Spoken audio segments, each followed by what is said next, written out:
其實呢個就變咗係石衛同埋傅奇同埋港英政府嘅抗爭之外咧，亦都後來就演變成國共嘅抗爭同埋啲左派右派報紙嘅筆戰啊咁樣，搞咗咁大件事出嚟啦，就即係講話我係神聖香港嘅居民，你唔可以趕我從我呢個神聖國土趕出去。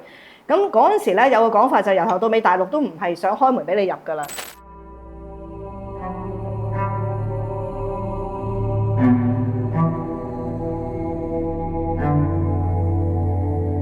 翁靜晶危險人物2.0，又嚟到危險人物2.0嘅時間啦。咁我身邊咧就有陳欣欣教授 Angelina Chin。咁我哋上次講嘅古仔咧，即係佢個研究專題咧，就係香港第二屆出境啦嘅條例啦，即係有啲似嗰啲逃犯條例嗰啲咁樣嘅類別嘅嘢。咁呢本書咧又嚟賣廣告啦。嗱，如果你想知道咧，我哋講嗰3個古仔啦，林燕章案、傅奇石衛案，同埋第3宗係張鐵石案，咁咧你可以揾佢呢本書。而家點買嘅呢啲書？哦，你可以咧喺 Amazon 都訂到嘅。咁你唔中意 Amazon 咧，你可以直接去 Columbia University Press 嗰度買嘅。哦，哥倫比亞大學嗰度嗰個出版社就買到啦。咁 title 叫 Unsettling Exiles， 咁你打嗰個就會揾到嘅。係啦，咁呢個嘅叫做比較大嘅專題咧，佢係去到英國嗰度咧，就揾嗰個國家資料館啊，一啲叫解密檔案啊，咁就逐樣去分拆。咁啊，如果你想知道嗰個點樣去揾啊，同埋即係中間遇到啲困難，你可以睇翻我哋上一集咧林燕章案啦，咁你會知道入邊咧全部都係英文嘅，唔緊要啦。啲英文咧仲要係用廣東話翻去英文嘅譯音，係基本上要估嘅，係啦。咁我哋上次係講咗林燕章咧，就係呢個1950年代香港嘅人設案啦，即係一個好似一個王子咁嚟到香港降臨嗰啲咁上下嘅案件，咁好多人俾人呃嘅。咁最後呢個林燕章咧就被遞解出境啦。咁啊，仲有2個書入邊嘅個案咧，咁呢個咧就我覺得得意啦。呢個就係傅奇同埋阿石衛啦。係啊，我諗大家都好清楚，即係好多人都聽過呢個案件啦。其實你嘅年紀，你應該唔知道傅奇同石衛嘅喎。係原本唔知㗎，但係就係要想查下1967年暴動嗰啲嘢，咁就好快就揾到呢個案件啦。呢一個案件所用嘅方法咧就有少少唔同啦。之前嗰個林燕章案件咧就係用英國嘅 National Archives 嗰度揾嗰啲檔案嘅，就係一啲嘅政府嘅一啲嘅記錄嚟嘅。佢哋私底下閉門嘅審訊啊，嗰度嗰啲檔案留翻落嚟，跟住喺嗰度揾嘅，係用英文寫嘅。但係而家講緊呢個咧就大多數咧就係用香港嘅報紙揾嘅，就包括咗大公報啦，有少少文匯報啦。嗰啲係左派報紙啦，亦都有右派嘅報紙啦，例如華僑日報啊。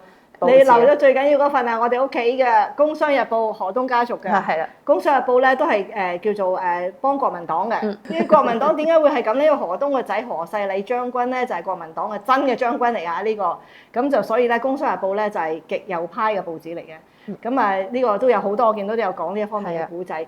咁嗱，頭先我哋講咧就話，其實香港政府即係殖民政府遞解啲人出境咧，第一批咧就係遞解好多國民黨嘅人噶嘛，因為嗰個頭一期咧，即係50幾年去到60幾年咧，就係國民黨嘅政治活動喺香港係強啲嘅。係。咁啊，到67年暴動之後咧，咁啊到呢個共產黨嘅活動強啲，就開始遞解嗰啲共產黨人出境啦。咁樣。係啊。咁而咧，佢哋遞解咧係根據呢個240嘅條例嘅，即係香港法律第240章。就係叫做外國人遞解出境條例，英文叫咩啊？佢呢個叫做Deportation of Aliens Ordinance， 就係 Chapter 240嘅。而家嘅240咧已經變咗係定額罰款刑事訴訟條例啦，即係佢已經取代咗呢個240嘅 number 啦，喺1997年嘅時候取代嘅咁。咁佢嗰陣時呢一個法例咧，我記得入邊就話乜嘢叫做 alien， 即係外國人，佢有一個定義係咪居住10年啊？係。跟住後尾應該係過咗7年嘅，但係就早期係10年嘅。佢有個名嘅喎，好似叫做 Hong Kong Belongers。係初期係如果係你係中國嚟未有10年嘅咧，佢哋就會係話你係Chinese 或者係Chinese nationals 咁樣嘅。如果超過10年或者香港出世嗰啲，佢就叫做 Hong Kong Belongers 咁。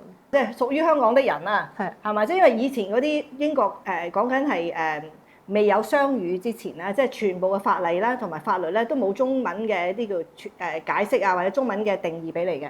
咁你就自己去翻譯嘅。咁 Hong Kong Belongers 即係屬於香港的人咁樣啦。咁就要住夠10年嘅嗰陣時。咁好啦，咁而亦都有一個咧係242章嘅，嗰度咧就係講expulsion of undesirable， 即係話驅逐不受歡迎人物。嗰個 undesirable 咧，其實就係都係啲人自己譯啦。咁 undesirable 其實佢唔係不受歡迎人物咁簡單係咪？應該都包括一啲咧就唔理想嘅人物啦。咁嗰啲係咩人咧？大概佢哋包括一啲可能係患病嘅人啦，即係你可能有麻風病，佢可能會驅逐你出境啦。又或者你係娼妓啊，或者係行乞啊，又或者係令到社會不安啊，或者係會令到個社會受到負擔，佢點樣去解讀呢一樣嘢，其實都係即係好廣闊啦，佢個定義。後來個定義仲引致到去啲叫做政治犯啦，係咪？係啊。即係啲政治上面，你活躍得就喺香港搞好多事出嚟咧，咁嗰啲擾亂公安嘅咧，亦都係咁樣趕走。咁但係好似你頭先講啦，麻風病咧都會屬於係嗰啲不受歡迎人物啦。咁但係你趕人哋收唔收就係另一個問題㗎嘛，係嘛？譬如話澳門佢好多時又會唔收啦，但係唔知點解佢哋就會趕翻你翻香港咁樣啦。如果係台灣嘅都未必收㗎喎，即係尤其是佢喺呢個白色恐怖嘅年代咧，台灣佢會好驚你係一啲嘅共產黨嘅人入咗去想滲透喺台灣入邊啊，所以咧就會好防備一啲唔係真係忠心國民黨嘅人。咁呢個佢亦都好難定義佢嗰個人係咪忠心咯。咁所以咧就會一路喺度跟蹤一啲啱啱翻去台灣嘅人啊，就會跟蹤佢哋10年，直至到冇咗呢個白色恐怖為止。即係就算俾你入咗台灣，佢都跟你好耐，甚至乎有啲人唔俾你入咯。咁樣，咁好啦，咁我哋而家想講嗰單案咧，就係呢個富奇同石慧啦。咁佢哋兩個理論上係1949年嚟香港啊嘛，大概49年到啦。富奇咧就係出生於1929年嘅，佢其實係瀋陽人，咁就喺上海長大嘅。咁佢就係1949年去咗香港咧，就加入咗長城影視公司嘅。石慧咧就後生一啲，就1934年出生啦，就先係佢自己就去咗香港嘅。咁好啦，呢兩個咧就係當其時叫做左派電影公司啦，即係嘅演員嚟嘅。咁兩個咧非常之恩愛，咁佢哋有個女咧叫傅明憲啊，都係香港一個影星嚟，好靚女嘅。咁佢哋呢兩公婆咧就係都有啲似唐佳同埋雪梨咁樣，好恩愛好恩愛嘅，形影不離嘅咁樣。咁而佢哋嘅政治理念咧，當其時都係好一致嘅咁。我記得就係話兩個係因為呢個暴動啊嘛，香港67年暴動就俾港英政府拉咗啊嘛。嗰個古仔係點嘅咧？佢哋咧就1954年結婚啦，咁一直都係喺長城嘅公司嗰度做啦。咁1967年香港發生67暴動嘅時候咧，就佢哋就負責呢個影視界嘅革命委員會。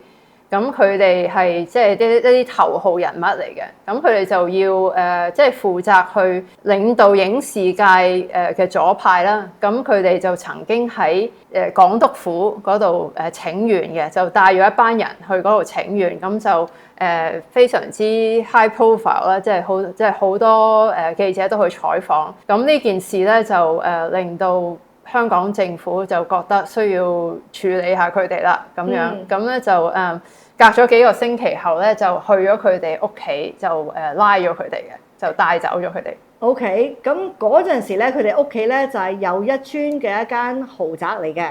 佢哋嘅生活咧，亦都係一種上流社會嘅夫婦啊，上流社會影星嘅生活啦。咁當然佢哋係呢個左派電影公司啦。咁但係即係佢哋有一啲比較富裕啲嘅社會上層啲嘅人，咁啊住間屋都好靚嘅咁樣。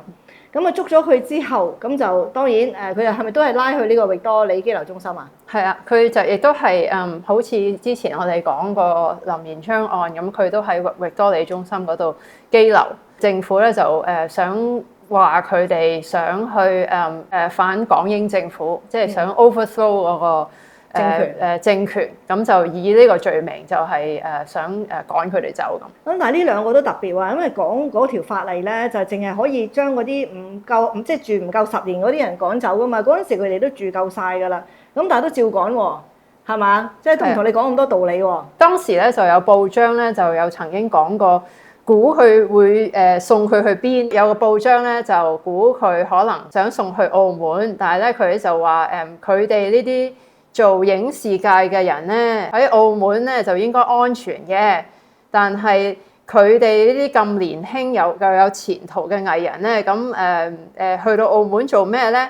就好似龍遊淺水會遭蝦氣咁樣，咁佢哋會死喺呢個澳門呢個彈丸之地咁樣一籌莫展，所以佢哋應該就唔會想去澳門噶啦。咁又亦都有一啲傳言咧，就話佢哋就想去台灣，咁就即係想講佢哋係其實就好虛偽嘅，即係個口就想講話佢哋係一個共產黨嘅分子啦，但係其實佢哋就想去自由中國嘅台灣。係啦，嗰時啲報紙咧分開兩極啦，咁呢啲咧就一邊嘅報紙，右派同左派報紙，其實呢個就變咗係石衛同埋傅琪同埋港英政府嘅抗爭之外咧，亦都後來就演變成國共嘅抗爭啊，同埋啲左派右派報紙嘅即係筆戰啊咁樣。咁好啦，咁長話短説咧，就經過呢個域多利羈留中心嘅秘密審判之後咧，咁兩個咧就被咧就遣返中國啦。咁咧佢哋咧就係話，即係最後個決定就係不如送翻你翻中國啦。咁因為你哋既然都係咁愛國嘅人士，咁不如咧就去呢個中國大陸嘅懷抱啦。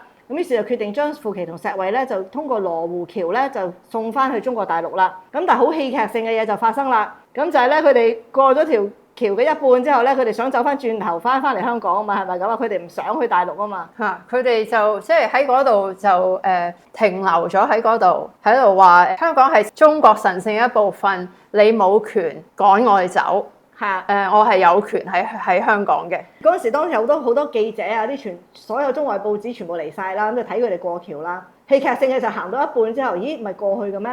點解停咗啊？行翻轉頭嘅。咁原來佢哋就宣言咧，就話你冇權趕我走，呢個我嘅家園，呢個係我哋中國神聖不可侵犯嘅香港，我中意住喺度咪住喺度咯。你有咩權趕我走咧？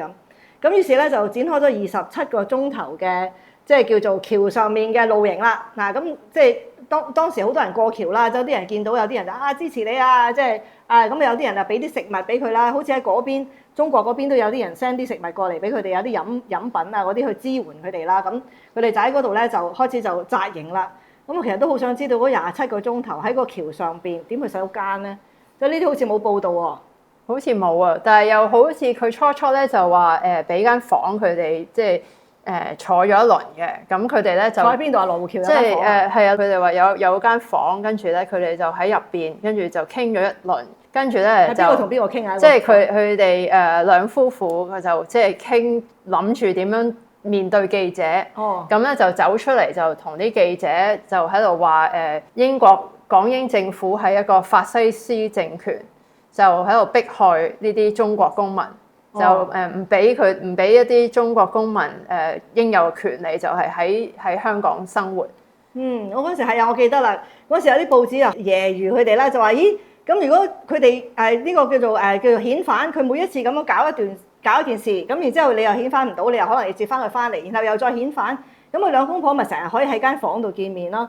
佢哋嗰陣時就話兩個人被拉咗之後咧係分開囚禁噶嘛，佢哋其實中間等呢個叫做遣返都有一段好長時間，幾個月噶嘛。咁佢哋冇得見噶嘛。咁今次講真就係佢哋第一次再見翻面啊嘛，兩公婆。咁佢哋就啲報紙就益咗你啦，你兩個可以喺間房度重遇喎咁樣。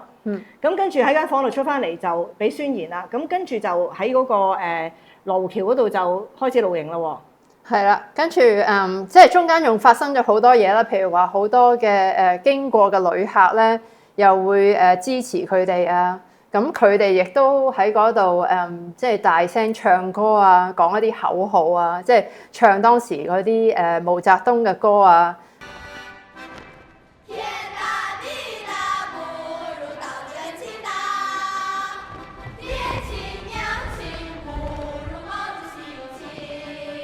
爹親娘親不如毛主席親啊！帶晒嗰啲襟章啊，同埋即係揸住毛語錄咁樣喺度大叫咁樣啦。咁亦都佢哋亦都有啲支持者喺佢身邊咁樣。係咯，好似有啲支持者仲俾咗一個毛主席襟章送俾佢啊嘛。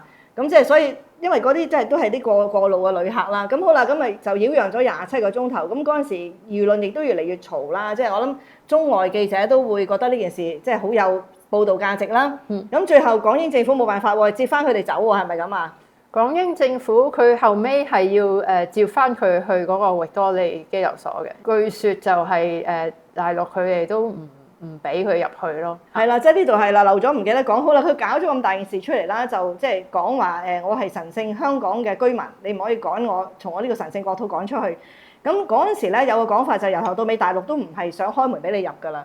咁但係有咗呢一個嘅口號之後咧，大陸政府就出咗一封公函咧，就去英國政府嗰度抗議，就話咧，喂，呢兩個係神聖不可侵犯嘅權力，佢哋係可以喺香港度居住，因為香港係屬於中國嘅領土啊嘛。咁你唔應該趕我哋啲國民走，咁係完全企喺佢哋嘅立場，用同一口徑嘅。咁就話佢哋唔開門㗎啦，即係你唔好翻嚟啦。即係呢度咧就會有一啲嘅唔同嘅論述出咗嚟啦。即係譬如話右派嘅報紙咧就話佢哋其實佢哋就好唔想翻大陸嘅，即係因為咧如果翻咗大陸咧，佢哋就唔會被受到英雄凱旋回歸嗰種嘅歡迎嘅，就會被視為共軍，被視為一啲黑幫，咁就會送佢哋去勞改營嘅。咁佢哋其實好怕受到一啲咁樣嘅遭遇啦，所以就其實佢哋唔想返大陸嘅，只不過係口講話佢哋覺得應該繼續喺香港鬥爭，繼續去宣揚共產主義，同埋覺得呢個港英政府係法西斯，係冇權去趕走佢哋嘅。係，即係嗰啲就係話佢哋根本係唔想走嘅嗰種講法啦。咁亦都有講法就話大陸唔想俾佢入去嘅原因就係因為佢會做一啲精神污染嘅嘢出嚟嘅。你翻到去得了嘅，你喺香港住又一村嘅喎，啊你食埋啲西餐嘅喎，你做埋啲全部都係同我哋啲普通嗰啲人民啲生活係好唔同嘅喎。即係嚟到之後咪影響我哋啲有壞影響啊嘛。即係唔想佢翻去，因為你俾佢運咗入去呢個中國內地嘅演藝界嗰度宣揚咗呢邊嘅生活方式，咁未必係好事咯。即係左派嘅報紙會一味話係即係佢哋係受到港英政府嘅迫害啊，咁樣跟住又話佢哋有2個細路仔喺大陸咁樣，咁佢哋就話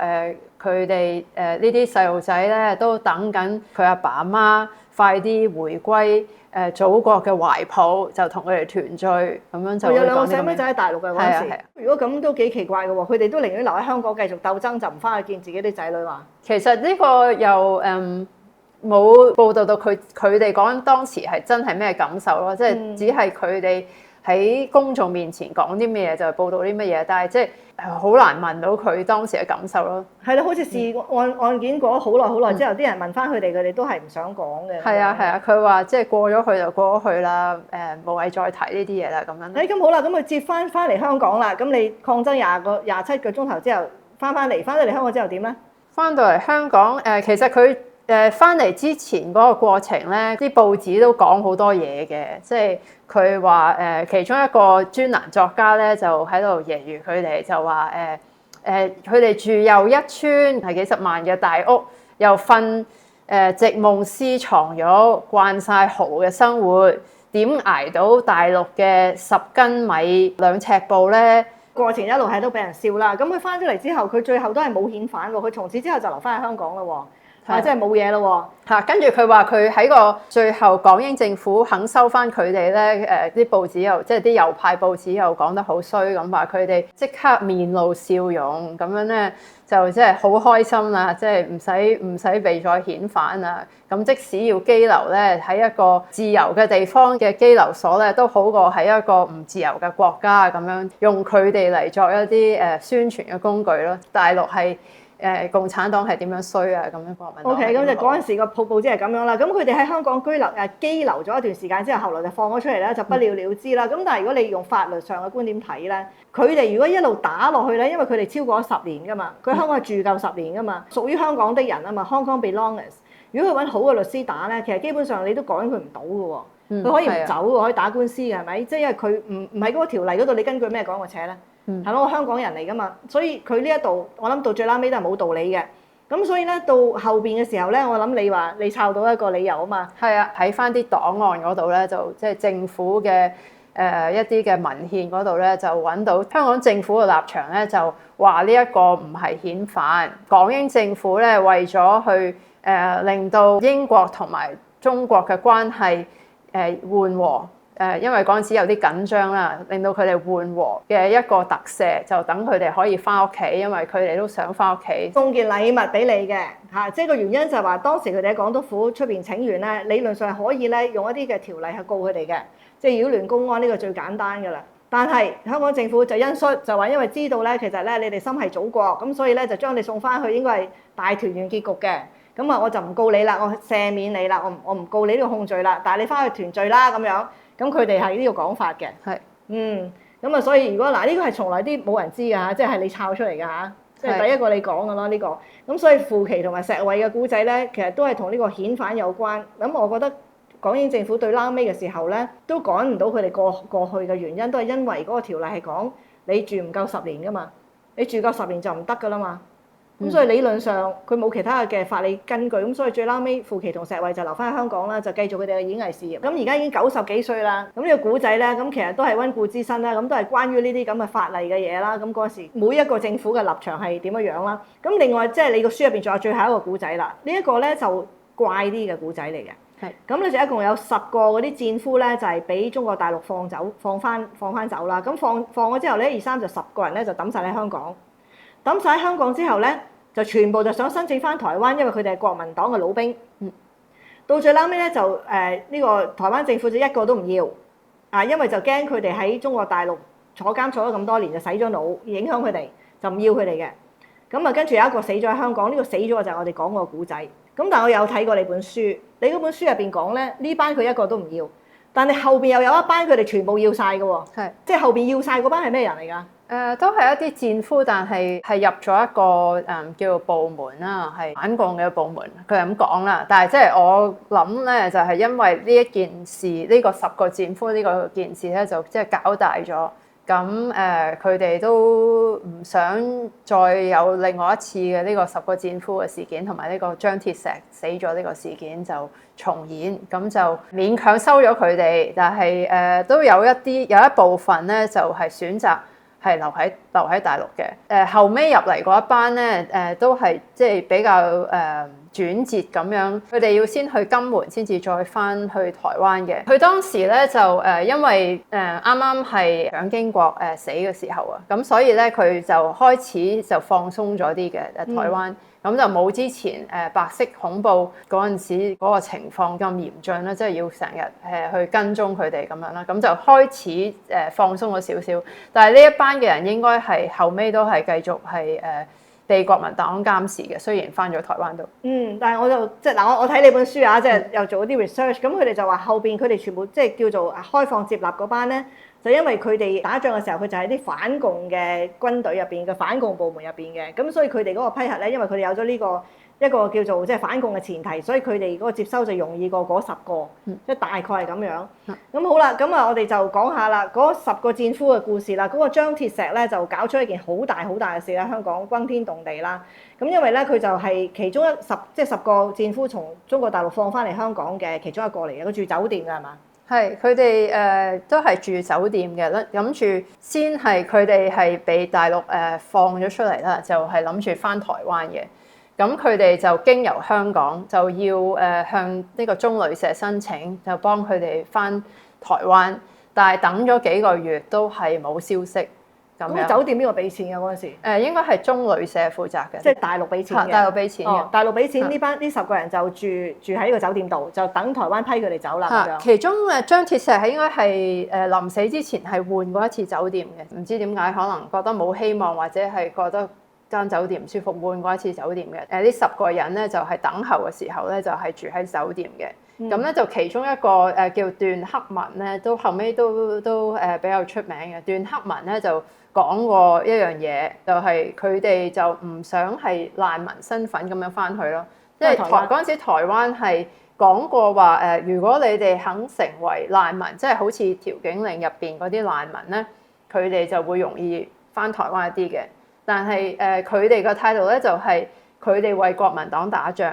咁就點解我要係難民啊？我係義士，我係國民黨嘅即係英雄，我哋唔係難民，所以即係佢哋有一種嘅即係尊嚴喺度咯。咁佢覺得如果國民黨要佢哋用一個難民身份翻台灣，咁佢哋覺得唔可以接受咯。咁喺呢一個位嗰度咧，佢哋其實係爭持咗一輪啦。咁有可能係呢一樣嘢係令到佢哋翻唔到台灣嘅，因為喺國民黨個角度嚟講咧，佢哋就係一啲難民，而家就係用一啲難民身份俾你哋特別批准翻台灣噶嘛。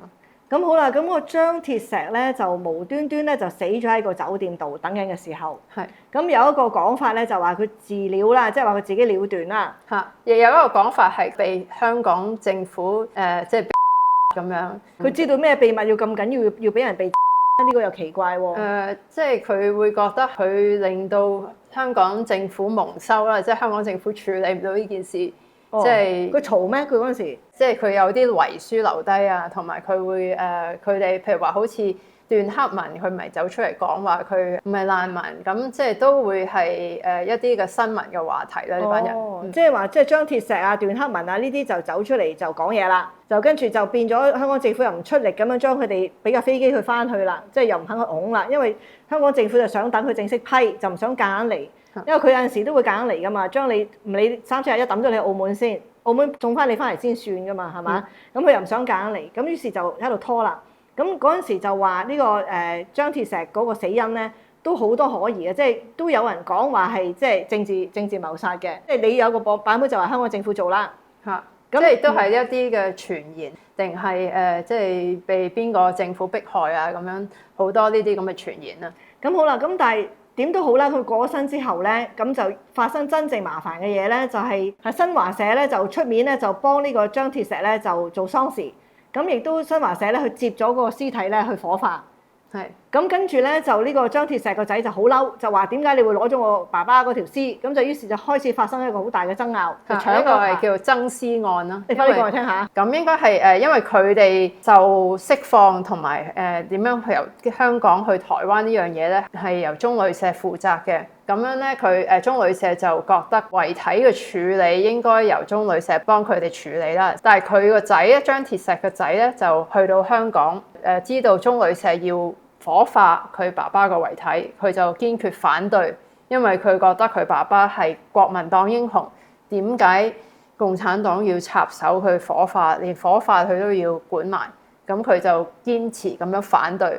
咁呢一件事咧就成為咗一啲香港入邊嘅左派報紙同埋右派報紙嘅又係一次嘅一啲宣傳式嘅鬥爭啦。咁到後尾嘅時候就個仔負責翻呢個火化啦。咁火化咗個骨灰咧，最後都係翻去台灣啦。咁其餘嗰9個點樣啊？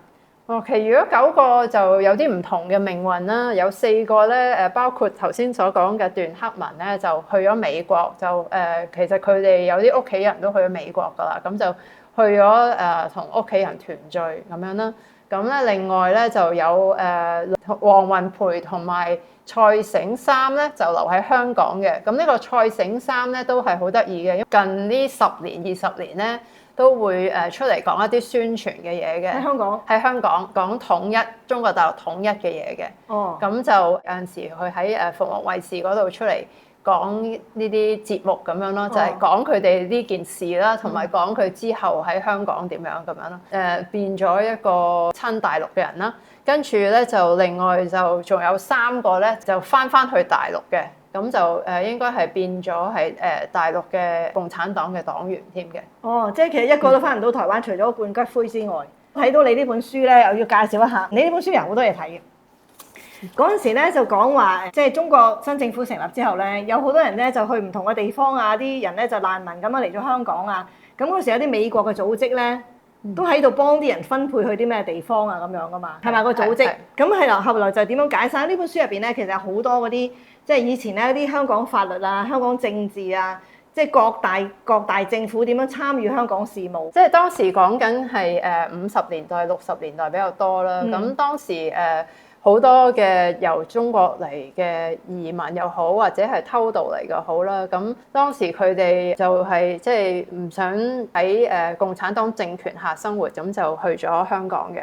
咁其實佢哋又唔覺得香港係一個目的地啦，好多都其實係即係想去出邊，咁但係其實又未諗好去邊嘅。咁當中佢哋嘅命運咧就係受到好多唔同嘅組織啊、唔同嘅政府啊，頭先講過國民黨政府啦，即係有陣時又未必收佢哋啊，因為覺得佢哋其實唔係好親國民黨啦，咁又唔收佢哋，又掟翻佢哋香港啊，亦有一啲即係去美國啊，咁一啲美國政府又有佢哋嘅Chinese Refugee Act 啊，咁就即係幫佢哋一啲嘅人就去美國，咁但係當然美國亦都有佢哋嘅申請條件啦，即係如果你係一個唔係一啲精英嘅，對佢哋經濟冇貢獻嘅，咁佢哋又未必接受啦。又或者係覺得你一定要有理由，咁你如果係反共就係一個理由，佢哋會接受你。係啊，佢呢本書係好精彩，入邊有一個人咧，佢係以前幫美國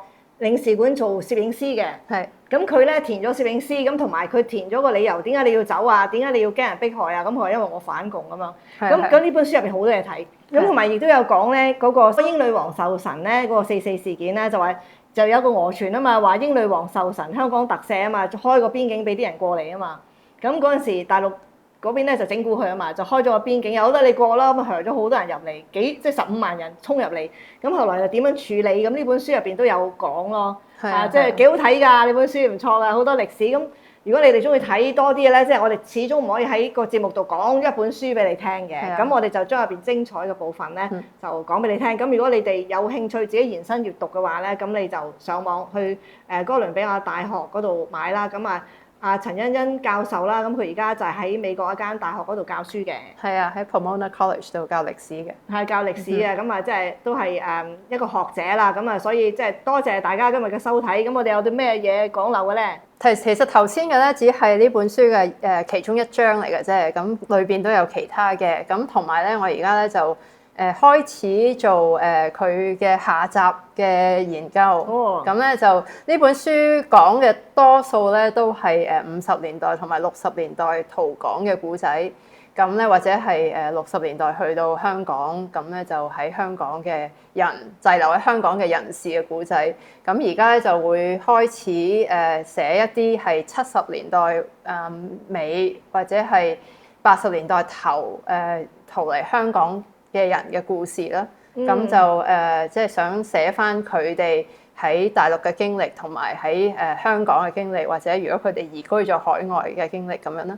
哇，精彩啊！咁先睇第一集先啊，即係幫你做下宣傳先，因為即係非常期待第二集。